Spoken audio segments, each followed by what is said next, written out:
Saya Fajar Satrio menemani Anda di Kompas Pagi untuk kali ini di segmen Ulaks Kompas, di mana kita akan mengulas beberapa berita yang sudah diterbitkan oleh Harian Kompas, tepatnya di edisi hari ini, Minggu 21 Januari 2024. Apabila Anda melihat untuk di halaman depan, saudara, ada judul besar yang memberitakan mengenai potensi gesekan semakin besar mengenai pemilu ini. Nah, saudara, di sini juga diterangkan bahwa Bawaslu memperkirakan bahwa potensi pelanggaran membesar setelah kampanye terbuka dimulai, di mana kampanye negatif, kampanye hitam, dan hoax harus pula diwaspadai. Potensi pelanggaran yang juga diperkirakan akan masif terjadi mendekati pemungutan suara adalah praktik politik uang, dan ada pula potensi pelanggaran berupa pejabat negara yang berkampanye tanpa cuti di luar tanggungan. Situasi kondusif perlu dijaga juga agar pesta demokrasi 5 tahunan ini berjalan damai dan berkualitas.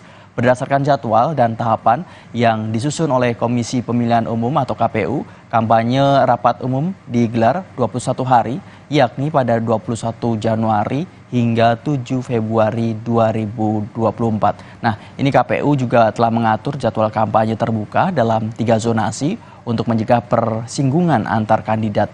Menurut Bawaslu, potensi gangguan keamanan dan ketertiban membesar setelah kampanye terbuka ini dimulai, saudara. Kampanye yang digelar melebihi waktu yang ditetapkan oleh KPU, yakni pukul 9 pagi hingga 18.00, bisa menjadi salah satu penyebab munculnya gangguan keamanan dan ketertiban.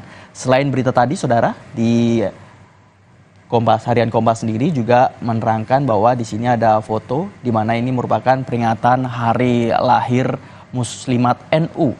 Nah, di situ ada juga beberapa gambar di mana ratusan warga memperingati hari Muslimat NU, hari lahir Muslimat NU yang ke-78 organisasi tersebut di Stadion Gelora Bung Karno, Senayan, Jakarta. Kegiatan tersebut dihadiri Presiden Joko Widodo dan Ketua Umum Pengurus Besar NU Kiai Haji Yahya Khalil Stakuf. Dan peserta berasal dari 34 pengurus wilayah dan 534 pengurus cabang Muslimat NU di seluruh Indonesia serta luar negeri. Dan selain di halaman depan Harian Kompas, kita juga akan membahas mengenai halaman 15, saudara, di mana di halaman 15 ini kita akan tengok ada berita apa aja. Salah satunya yaitu Israel tewaskan lagi perwira Iran di Suriah. Nah, ini juga diberitakan dari Harian Kompas bahwa pendukung Iran dan perwira Iran tewas dalam 1,5 bulan terakhir atau 1,5 bulan terakhir, semuanya menjadi korban serangan Israel di Suriah. Terbaru, Garda Revolusi Iran atau IRGC mengaku 2 perwira dan 2 prajuritnya itu tewas akibat serangan di Damaskus, Suriah pada Sabtu 20 Januari 2024. IRGC tidak menyebut identitas para korban, sementara dilaporkan 2 petinggi operasi intelijen IRGC dan 2 pengawal mereka tewas akibat serangan di Damaskus tersebut.